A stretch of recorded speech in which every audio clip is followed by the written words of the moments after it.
In this section, we're going to talk about lipids, and there are a lot of different types of lipids, and we'll go through all of them, and this is kind of an overview of those. But we'll start with the first ones on this list, fatty acids. Lipids are a little bit different than some of the other macromolecules that we'll talk about because they're really not formed by the polymerization of larger groups. These have basically the addition of small little groups of carbon molecules to form these long chains that we'll talk about. So in terms of the macromolecules, these are the ones that are not formed by that polymerization like we saw in, for example, the carbohydrates. Fatty acids are long hydrocarbons that usually have tails. That these are all carbon molecules each corner. This is just written out as a skeletal structure that are between usually 12 to 20 carbons long. And they're also generally even in number of their length because they're typically put on there and created through an anabolic mechanism that adds 2 carbons at a time to these chained groups. You'll also notice on the end, they're called acids because they have this carboxylic acid head group. And these are referred to as the head, and these are the tails in terms of their different components on them. Our bodies store these fatty acids in larger components, larger groups of 3 typically, as triacylglycerol. And the breaking down of these through an oxidative process allows us to generate a lot of energy. So in these bonds, there is a lot of potential energy. And when we break these down, we'll breathe out carbon dioxide and water, and we'll release a lot of that energy in that way. So we can store, this is basically stored energy for our cells. There are different types of fats. Some are saturated fats, and there are also unsaturated fats. So you'll notice that the saturated fats have no double bonds. So these are all just sp3 hybrid orbitals in all of these carbons. There are no double bonds, no pi bonds. When we go to unsaturated, there will be a few of these different carbon-carbon bonds that will be double bonds. And we'll discuss the formation of these double bonds and the orientation of the bonding. A lot of these times, the fatty acids are not given different names in terms of IUPAC naming. They're typically given common names. So if we're looking at the number of carbons, we have 2, 4, 6, 12, 14, 16, 18, 20 carbons long with no double bonds. So these would be saturated fats. We have laurate, myristate, palmitate, stearate, arachidate, and these are all going to be, again, saturated fats. We can have 1 or 2 double bond versions of those, which will have different names, and 2, 3, 4 double bonds for these. Some of these you might recognize if you look at the back of a shampoo bottle, for example. Some of these names you might recognize in terms of those different types of soaps are part of the shampoo component. So these are typically going to make up different types of soaps for fatty acids. The way they work as soaps is that they have that polar head group that can interact with water, and then they have that tail group that can interact with kind of greases or other non-polar components. So when you wash your hands or you wash your hair with soap, it helps to take out some of those oils and clean off your hair, and then you can rinse it out with water because it's also can be water soluble. Here are some different examples of a saturated fat and kind of more of a 3-dimensional rendering of that, and a unsaturated fat. You see that double bond. And what happens when we create that double bond, we create a kink in that chain. And that is going to change the intermolecular forces between these and how they are able to stack up on each other and interact. And this orientation and organization of these as we start to combine more and more of these in different types of groups and different situations. This next set is a different type of compound that actually has the fatty acids as components of them. So here we're talking about triacylglycerol. So there's 3 acyl groups, or these kind of compounds here that are the fatty acids that are attached to a glycerol backbone. So this is the glycerol with 3 carbons and 3 alcohol groups attached to it. And what happens here is we actually have a chemical reaction where this alcohol group is going to attack that carbon center and pop off this alcohol group, and it's going to combine here to form water. So this happens 3 different times, and then we have this triacylglycerol that is formed here. We can have monoacylglycerols, diacylglycerols. That's just the number of groups that are attached here to the glycerol unit, 1, 2, or 3, for example. And they might be different lengths. They might have various degrees of saturation. So you'll see here that this is a mono unsaturated component here, that we have just one group that is going to be unsaturated versus these other 2 that are saturated fats here attached. Triacylglycerols are usually, the main function of them is for energy storage. So they're used to store all of this potential energy within these bonds and hold them into a small, compacted, organized group that can be broken down and generate a lot of energy out of them for our cells. We're going to talk about, this is kind of the general structure of a lot of fats. We're going to now look at some modifications to this that allow these to be used in different parts of our bodies and in our cells. Here we have an example of a phosphoglyceride and a sphingolipid. Phosphoglycerides are predominantly phospholipids that are on the surface of our cell membrane. So they're the basic components of those different kind of groups that are going to be creating the surface of our cells. And the basic components of these phosphoglycerides is phosphatidic acid. And that's kind of this component right here, which has the 2 fatty acid groups attached to it and a phosphate group attached to that glycerol compound.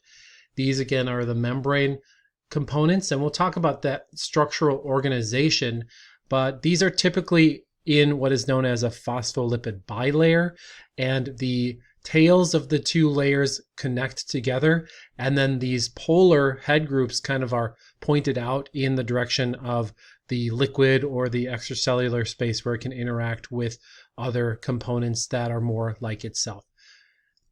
Here's an example of a single lipid, and there's just a slight difference in the fact that we have an amide functional group here instead of a ester functional group. So this is the difference here. Both of these types are found in the lipid bilayer in different regions. So this chemistry will change a little bit in terms of those connectivities. You'll notice that we have a double bond here as well, and a little bit different chemistry here. These will change some of the characteristics and change maybe where these are found on the cell surface. Just a little closer look at these. There is this R group on the end, and these will also often be a variation of one of these 4 different possibilities. So we could have serine attached to that group, ethanolamine, choline, inositol, which is a carbohydrate. Hopefully you recognize that. All of these differences could come off the end of that fat, and that can allow different components to attach to it and interact with it and have different properties on the cell surface. Another type of fat is cholesterol. And now you'll notice this looks a little different, but when we look at it, it's all hydrocarbon. It's a long chain of hydrocarbon. It's just organized in a way where we've attached it in these ring structures. So these are derived from different compounds that we'll talk about in a moment here, but most of these have a similar structure and a similar shape. These female and male hormones are going to be regulating various types of components within the body and development within the body. Cortisol is a stress hormone. And then we also have aldosterone, which is a mineral corticoid that's involved in regulating ion balance and promoting the reabsorption of different ions within the kidneys in our cells. These are all developed and generated from cholesterol, the cholesterol unit, and have different important functions within our cells. Terpenes are another type of fat that are found in 5-carbon compounds. These are sometimes called isoprenoids and produces similar compounds such as vitamin A and carotenoid pigments. These are important vitamins within our body that we generate for these components. There's also a close synthesis. It's closely regulated within the cholesterol synthesis pathway. Some of these terpenes are really interesting, and they're kind of a hot topic information. They're currently a hot topic within the hemp and the marijuana fields because there's an interest in understanding the terpenes that are found in marijuana and in hemp that are thought to have some medicinal properties. So there are a lot of different types of these and organizations of how these look, and there are thoughts that some of these might have beneficial values to in our diets. So I mentioned the lipid bilayer before, and this is kind of a little cartoon image showing you some of these different types of lipids that we would encounter. You'll notice some of these phospholipids here, and this is again the cartoon. Here's the fatty acid tail interacting, and the phosphate head group on the top end kind of pointing outwards.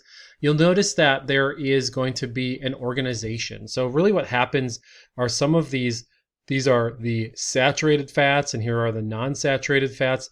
These things are going to organize each other by sort of how well they're able to pack in and interact. So the saturated fats are going to pack on top of each other and organize themselves. And you can kind of think of this lipid bilayer as almost like a little ocean of stuff floating around. And what they're going to do is, because of these intermolecular forces that are able to interact, these are going to have really strong connections with each other. And there's going to be more fluidity in the non-saturated parts. These are going to be held together a little less tightly, and so they're going to be able to kind of float around and move around a little better. So we generally are able to organize these things called lipid rafts, which have really high intermolecular forces, a lot of van der Waals interactions that hold these together and compartmentalize these different things. And what this allows us to do then is to create different units or groupings of these different things that typically have some involvement in communication between different cells or external environment. And we think of these as little microdomains that compartmentalize those cellular processes, and they help for generating these organizing centers. So that's really interesting, and it's all just based on the type of fats that are found within those, depending on where they organize and how they organize themselves. I want to talk to you a little bit about how the lipid bilayer on cells was identified, and how I want to discuss some of the information about how these lipid bilayers were identified and understood, how these work together, and kind of just the historical perspective of this and how the research was used to discover this lipid bilayer on cells.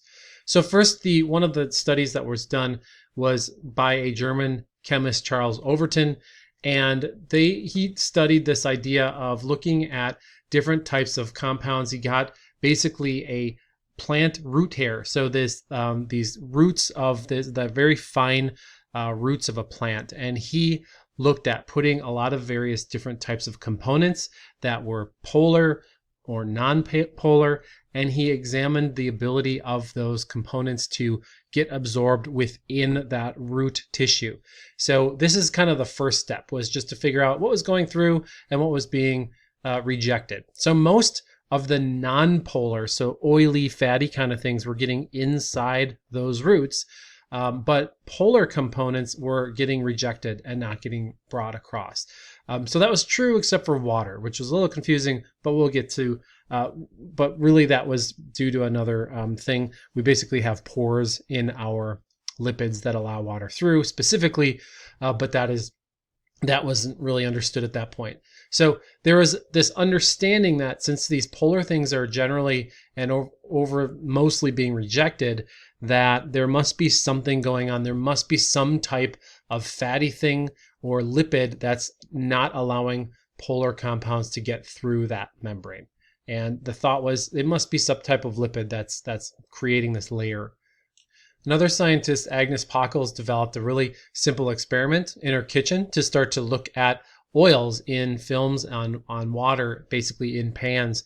And it was refined by Langmuir, but where they basically were able to use the surface area and the amount of fat that was put on the water to figure out how much and what the size and how much of these atoms or molecules were in this component. So they're able to make these layers to kind of generate a monolayer, so just one thin layer of this to figure out how much fat was present. And here's an example of what that Langmuir trough looks like. So you're basically you can kind of think of it as a kitchen baking pan, and with water in it, and then a divider where you could put certain amounts of oil, and then you could spread this out and basically figure out that surface area of where the oil completely covers the water. And then if you go too far, then we'll start to break that oil up into little bits, and then it can't cover the whole overall surface area. So you get it to exactly extend to where it completely covers, and then you can figure out that that is the exact amount of space to generate your lipid monolayer. Here's a quick video of showing you these Langmuir troughs. You can kind of see this component right here, and you can basically look at putting these different types of compounds down onto that liquid. He's putting salt, and just showing this is sort of what the Langmuir troughs look like, and he's going to show how this is going to change the surface tension here. So this is the idea. Here's another example. Kind of moving on, this is also the Langmuir trough, where we're able to identify specifically the amount of surface area that oil would take up, and you can kind of see that, able to kind of split those things and keep track of how much oil might be there. So this is the idea of the Langmuir trough. Of that film of oil, I'll hold a little piece of camphor out over the surface. In 1773, Benjamin Franklin also had an idea to actually calm troubled waters by pouring oil onto the ocean or into the seas. That helps to kind of reduce the waves, and essentially it kind of works, but obviously not super great for the environment. But this was kind of way before this time where these Langmuir troughs were studied. They did know that there was something going on with oils, and they had different properties that people were interested in studying. From this Langmuir idea, then people were able to take red blood cells and purify them and break them apart down into the lipid, just the kind of coating surface. And then they were able to put them into these Langmuir troughs, and they found out that based off of the surface area, they actually found out that there were twice as much lipid as they thought they would need in order to cover the surface area of the red blood cells. So that was interesting, and that led to the idea that there must be a bilayer. It's not just one layer like it is shown here, actually a bilayer that was being formed like this, where we have kind of this sandwiching on top of each other. So this was the next kind of phase, and this was in the early 1920s, so about 100 years ago, which isn't really crazily enough that long ago.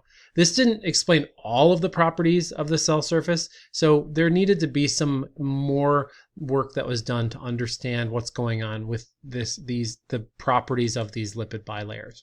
So Davison and Donnelly decided to start looking at this, and maybe there are proteins that cover the surfaces on both sides, and we're able to kind of think about how things might get through. This also doesn't really make sense. There are likely proteins around in the surfaces, but how are things getting through?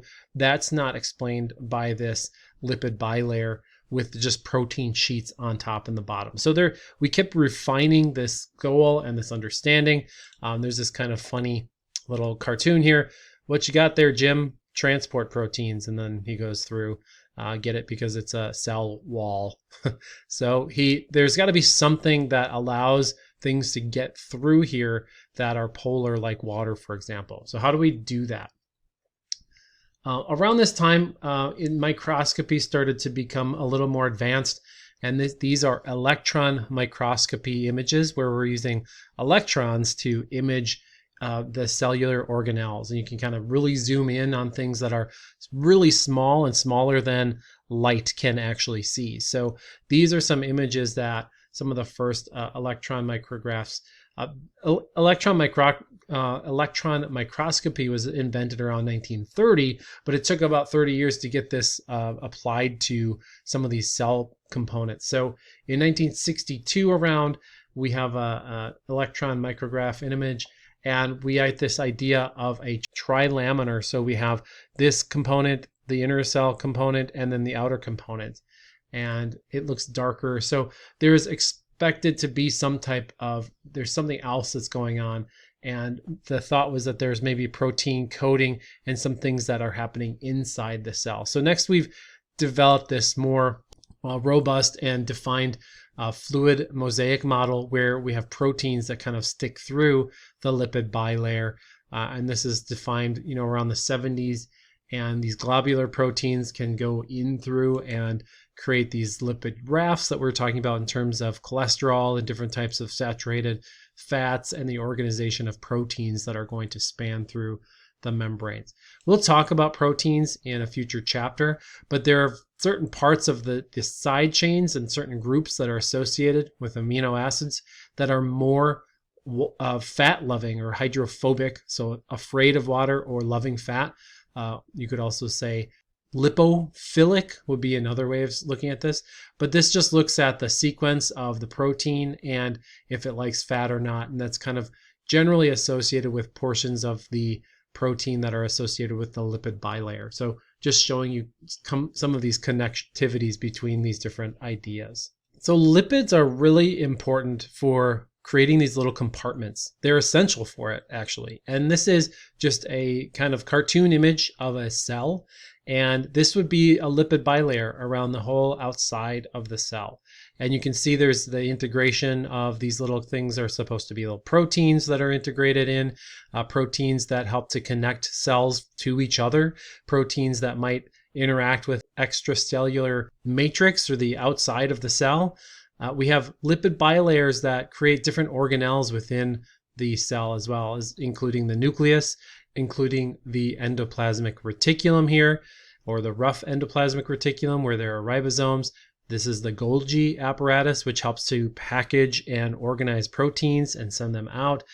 Different types of components that are released or brought into the cell. These little components are formed by breaking off into groups of little packets of information with this lipid bilayer. This is a mitochondria involved in creating energy and ATP for our cells. Also, the lipid bilayer is essential for the formation of this organelle as well.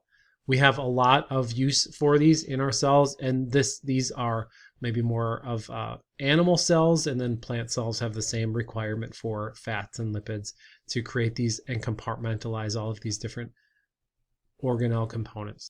I did want to show you one other thing as well in terms of cholesterol and its interaction with these phospholipids that are found on the cell surface here.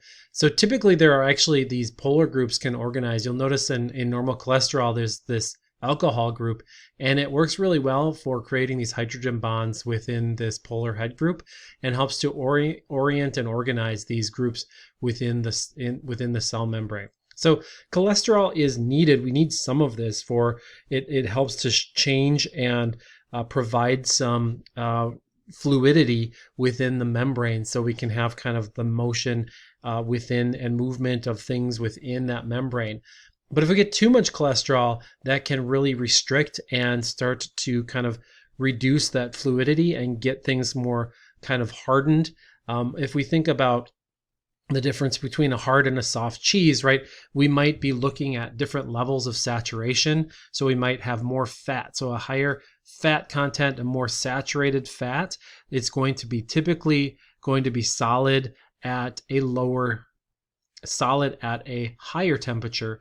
And cholesterol adds to that kind of solidification at higher temperatures. So this is kind of what we really want to try to, we don't want to eat too much cholesterol. We don't want to have too much cholesterol in our systems, because then it starts to change our lipid membranes, and it can cause some health problems as a result. One other thing that I think is important to describe is when we're talking about fats, is the difference between a cis versus a trans fat.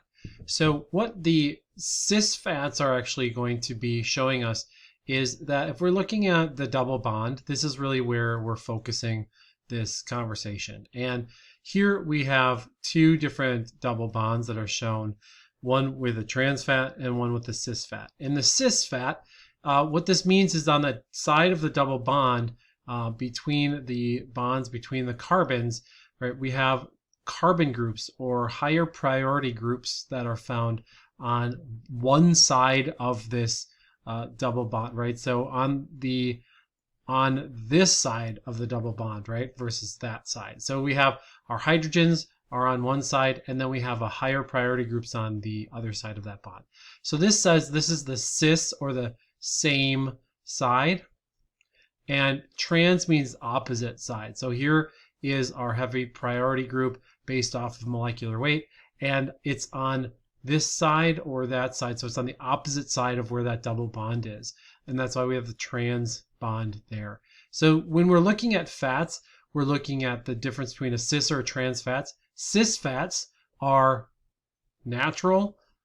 And I know that the term natural when we're talking about food doesn't really mean anything according to the any of our regulatory bodies.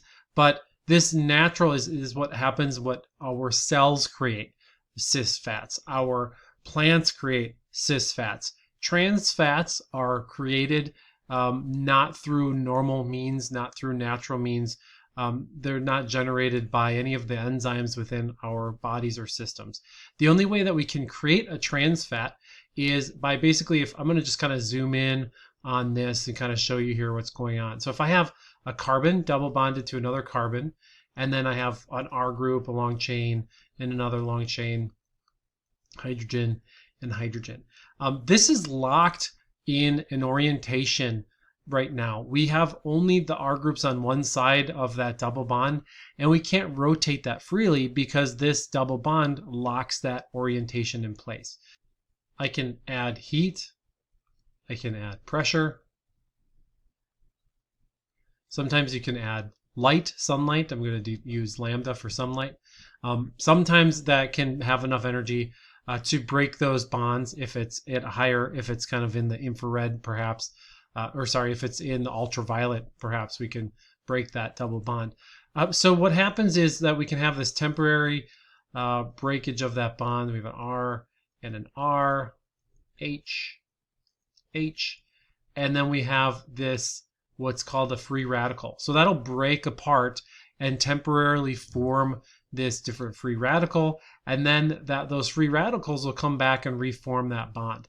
But if we have the rotation of, so I'm going to show the arrow formalism, but if we have the rotation of this so that instead of we have an R and a C and a C, and let's say that rotates up before that compound decides to resolve that free radical by reforming that bond, then what will happen is we will have our group swap. So this will be now a trans fat because this R group has gone on the opposite side. And that's how this perhaps would get generated, this trans oleic acid, because it would be heated, pressurized, and this would allow that bond to break and then reform in this trans fat orientation. So trans fats really only get created when we're processing fats, when we're processing foods under high pressure and high temperature situations, which is a lot of times what we're doing when we're processing foods in order to make sure that they're clean and safe to eat and lacking any type of thing that's going to make people sick. So that's the concern with processed foods and some of that generation of trans fats in our foods, because once we get these in our bodies and in our systems, they're really hard to get rid of because we don't have enzymes to break these trans fats down. We don't recognize those structures. We have our enzymes are going to recognize cis fats because that's what we create, but we don't create trans fats. These are kind of a new, unique thing that our bodies are experiencing that we haven't dealt with in the history of the evolution of these things. So they're not something we have a capacity to break down. They end up getting incorporated into our cell membranes, and then they can cause some health defects and issues. So that's why generally we try to stay away from trans fats, but really any processed foods will have some trace amount of those in them. And it's just a matter of how much. And typically even foods that say there are 0 grams of trans fat, There are some, there's kind of this small amount that you can have without having to put that on your label. So it just depends on, what that threshold is for the food that you're talking about. So this is an important type of fat also that I wanted you to know about and be able to recognize the difference between cis versus trans fats. So that really concludes what I want you to right now know about fats and also carbohydrates. So then I'll have you do some projects that will help you kind of work with these things and get to know these macromolecules a little better.